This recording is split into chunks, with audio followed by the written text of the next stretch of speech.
Cafe Anyway. Welcome to Cafe Anyway. It's Mike's Daily Podcast. It certainly is, and it's FF episode 2781. No, you cannot find this podcast on TikTok. Mike's Daily Podcast. It wouldn't really work because it's me, and I don't think someone like me works on TikTok at all. I think I'm appalled by people that are my age getting onto TikTok. It's not wise. It's not sage-like. I think people... That's my opinion. Mike's Daily Podcast. That's my opinion for today. I think people. There you go. We can glean from that what you like. Mike's But it's FF episode Daily 2781. Podcast. 2781. Yeah. This as Trump somewhat defends TikTok, saying that, hey, there's some good things about TikTok, but he'd rather promote TikTok, get rid of Meta before he got rid of TikTok, because he doesn't trust the Mark Zuckerberg. Of course, that's Facebook, that's Instagram. And I know a lot of people in the media world, particularly radio, that they don't have TikTok accounts, or they have them, but they don't do anything on them. And they're mostly Instagram. I still have yet to do an Instagram stories. Is it stories? Or is it shorts? Oh, I think YouTube is shorts. So that's Google. And then I don't know. I've lost my shorts. Wait a minute. That didn't come. Phrasing. But look at this interesting commentary. Despite security concerns, President Joe Biden fearlessly took to TikTok. Yes, so now you've got both your candidates promoting TikTok in some way. To promote his 2024 presidential campaign, some registered shock at the president using the app that the Chinese company ByteDance owns. Others looked at the Biden re-election effort from the macro perspective and shrugged.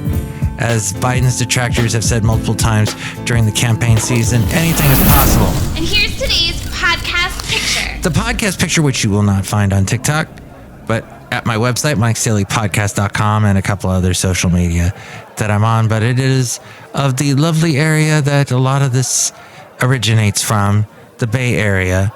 And that would be the Bay Bridge in the Bay Area, and a view of that from the Ferry Building. See that picture at mikesdailypodcast.com, because I pay for that website, and I work hard. To bring it to you. Sorry. It's a little difficult to say that word for some reason. The late great Basil the Boxer, I think he was in San Francisco once. We took a walk near Crissy Fields years and years ago. It was a wonderful time.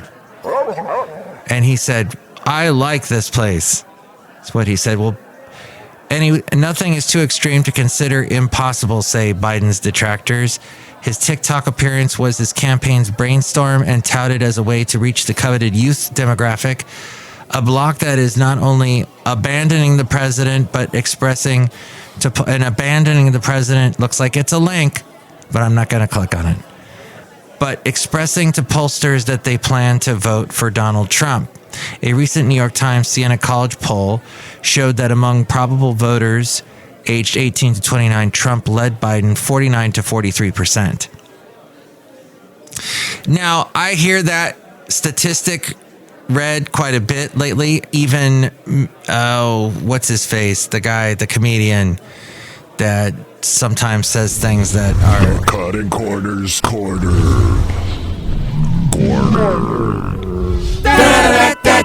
The Cutting Corners Corner! I can't remember his. It was Politically Incorrect was the name of his show. That guy, I can never remember that comedian. Very famous comedian. Well, he gave that statistic to Joe De Niro. Joe De Niro. That's it, right? And De Niro was like, wait, what? No, that can't be true. And he really hates Trump. De Niro does, so... But alarm bells about the inherent security risks that TikTok represent have been sounding for more than a year. If you remember back in September of 2022, The Federal Bureau of Investigation Director Christopher Wray testified before the House Homeland Security Committee, and Department of Homeland Security Secretary Alejandro Mayorkas. Mike's Matthewsman Park. The front panel will close automatically. Please remain seated at all times. Politics is a roller coaster. And National Counterterrorism Center Director Christine Abizaid, that they were they testified before the House Homeland Security Committee to warn that via TikTok, the Chinese government could, on millions of U.S. devices, control data collection or manipulate software. We heard in the last podcast about the Wall Street Journal talking about how those big cranes that unload the cargo ships in all those ports were sent over from China, a lot of them, most of them, and they might have some sort of receiver built into them. Now that sounds a little far-fetched, but that's what they're saying. Much. 3 months after Wray's testimony, Biden signed a bill that approved a limited TikTok ban, which prohibited its use on nearly 4 million employee agency-owned devices, with exceptions for law enforcement and national security.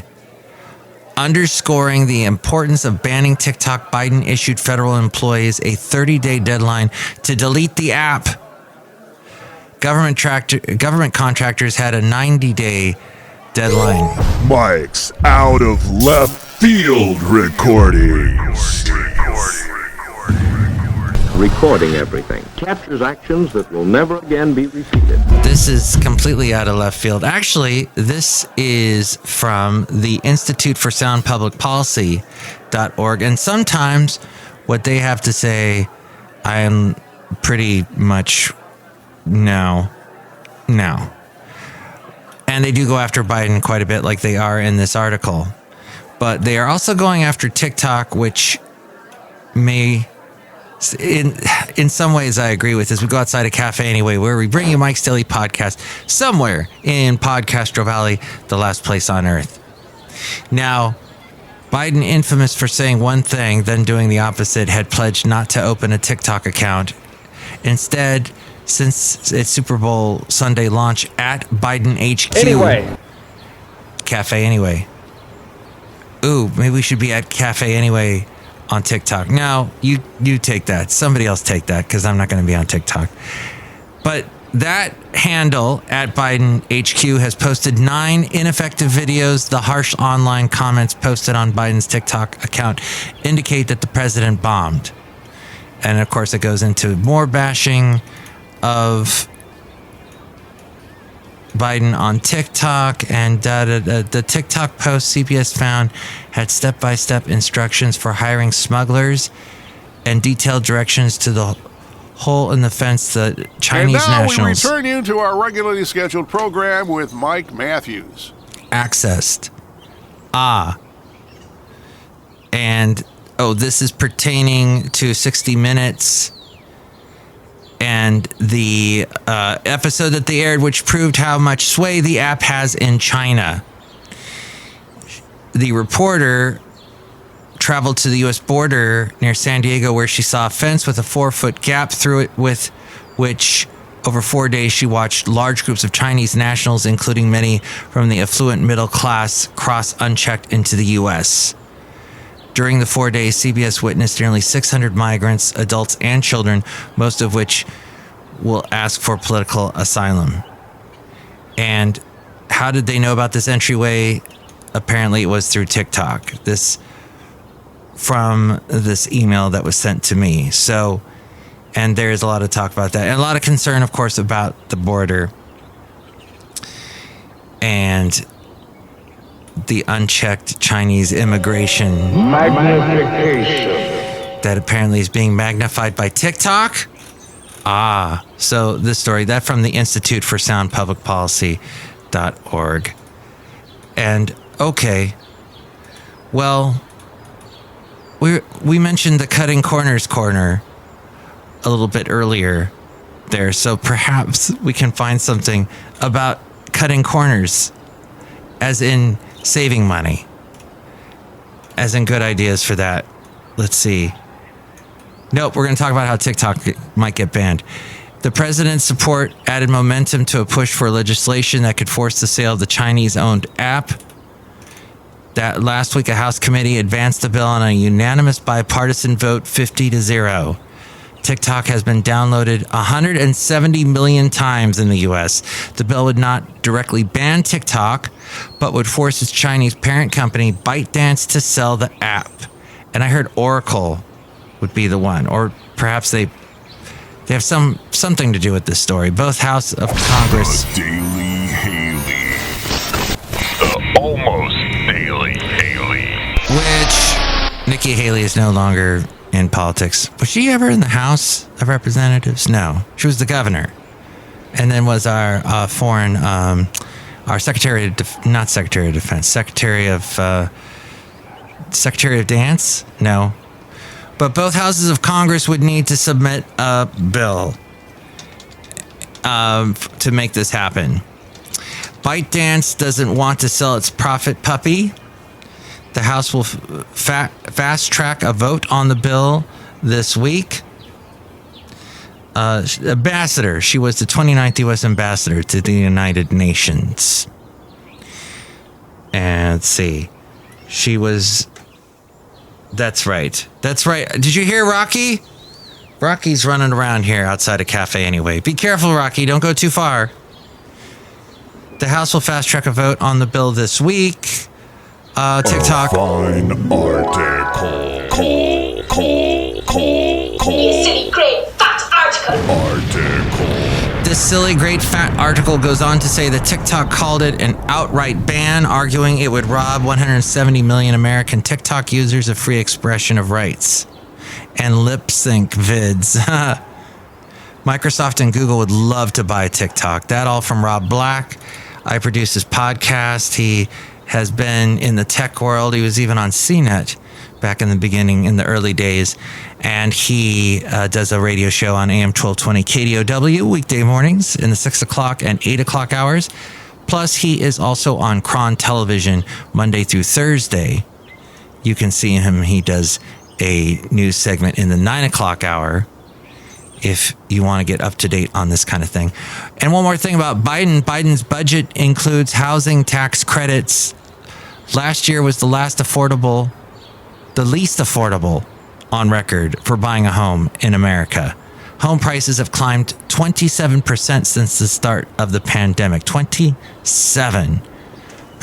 The president submitted a $7.3 trillion budget to Congress with a slew of initiatives, including for first-time home buyers, a temporary $10,000 tax credit spread over 2 years, geared toward effectively the same as a 1.5 percentage point reduction. For all those people that have dogs that need a backyard, buy a house and have a backyard for your dog. 1.5 percentage point reduction in the mortgage rate is what that would amount to for a $415,000 home. That is the median U.S. price, $415,000. For starter home sellers, a $10,000 credit for selling a home below the county's median price, it says here. Another proposal would be a $20 billion grant fund for building rental housing. $20 billion grant for rental housing to be built.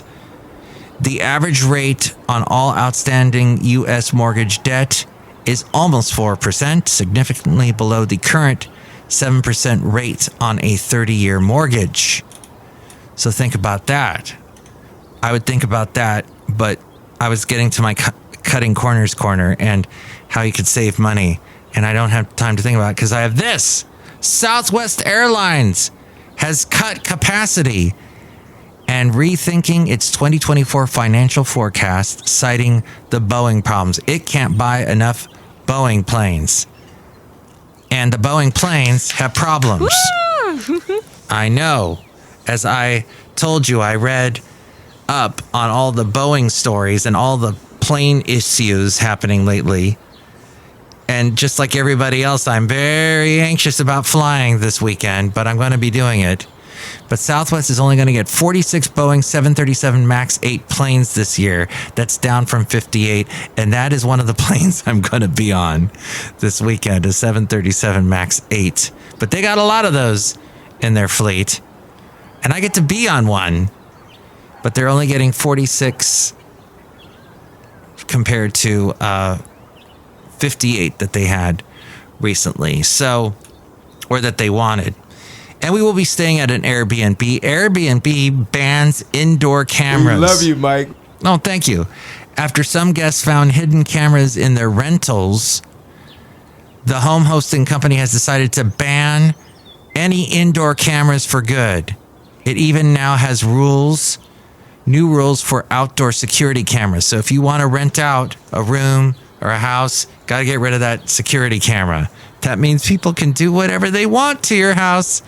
You just have to trust them. And then make sure that you put a really big deposit on it. So if they do anything, you can get the money back. Is that how that works? So that's pretty much a fascinating wrap on all of that. Interesting stuff that we caught there. Oh, and the inflation, February inflation surprises. You will travel into the incredible universe. You could travel into the incredible universe if the gas prices weren't so high. Outside of shelter and gas prices, inflation would be benign, but February inflation surprises with modest uptick, but core pressures, food and energy eased to about 3.8% inflation. Woo! That's good news. Was able to decelerate from 9% to 3% rather quickly, but the path to the Fed's 2% target may take more time than expected. Outside a cafe anyway, somewhere in Podcastro Valley, the last place on earth.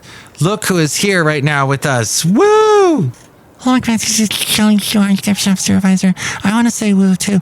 Woo! That's great. Are you on your way to the new Barbie amusement park? They haven't made it yet, Mike Matthews. Oh, I'm so out of the loop with things. Yes, Mike Matthews, you're out of the loop. Well, here's some other people that might be out of the loop too. Oh, Mike, this is Floyd the Floorman. Kombucha. And this is John Deere, the engineer. Mike, I'm still wanting to hear about some cutting corners stuff from that segment you had earlier. Let's see. You can save money if you don't buy things. How about that? Magnification. That's extremely helpful and does not make any sense at all. It was just something that sprung to mind. Hey, I hear TikTok has a lot of great cost-cutting ideas. That's something. That's something positive it's not going. If you have Trump that's talking positively about TikTok, and then you have Biden, although we have the current thing happening where they're going to try and take it out of the U.S. with that story you heard earlier. Dang, who's to say? But that's certainly the topic, the TikTok pick today here in Ameritopica at the last place on earth and cafe anyway. But I want to thank you for listening to the show. If you would like to tell your friends about the show, I'd be most grateful because it is a fascinating material project, this show, that we try to bring you. Lots of interesting, fascinating material type things. The Fascinating Material Project. The FM Project. Some of this stuff maybe you didn't know. So we try and do that with every podcast, and sometimes we succeed, sometimes we do not. But sometimes you do not either, and that's okay, because some days you do. Sometimes you kick, sometimes you get kicked. As the band INXS said. Oh gosh, we're watching this. I think it's a 3-episode miniseries type thing on Acorn from over 10 years ago. I think it's probably 15 years old now. It's the guy that had the big beard. What did they call the big bearded guy? in Harry Potter, and he passed away recently, but he lives on in those Harry Potter rides at Universal Studios parks. That guy, imagine him without the beard and all that, just clean shaven, and he's a detective solving a case, but you find out later he's involved in the case somehow. I gave away too much. It's called Murderland. And we were watching that and getting all wrapped up. And I hate watching murder mysteries with my lovely lady friend, because the really serious ones that last over 3 episodes, because if we don't find out by the second episode who the murderer is, she goes on her phone kids, and looks it up me, and finds out Do-Re-Mi the Clown. that the murderer is Do-Re-Mi the Clown. So she does not have any patience for it. And I go, did you look? And she goes, yep. And you're not going to tell me, right? Right. And I don't know. I have to sit there and watch. And then when I see the ending and find out who it is, I look at her and I go, really? And she goes, yeah. And I say, why? Why did you know that before me? And was it... it's the thing. It's the immediate gratification thing, isn't it? We got too much of that going on in this world. We could have just watched it together and been surprised together. Oh, well. Next show, it'll be the wonderful Benita, the disgruntled fiddle player, and the brewmaster. And if you would like to comment or have a not so comment, or maybe just have a mint, ginormous, or whatever you would like, Magnification. please, you can, as we magnify that, you can go and call in for the emails from email and your comment, not so comments section. And to call me, why, the phone number's right here. Call Mike at the Cafe Anyway hotline. Area code 510-228-4640. And with more ways to reach me, just like a Der Wiener Schnitzel building, it's A-Frame. Mike's Daily Podcast is written and produced and performed by Mike Matthews. His podcast is super easy to find. Download or listen to his show and read his blog at mikesdailypodcast.com. Email Mike now at mikesdailypodcast@gmail.com. See you tomorrow. Bye!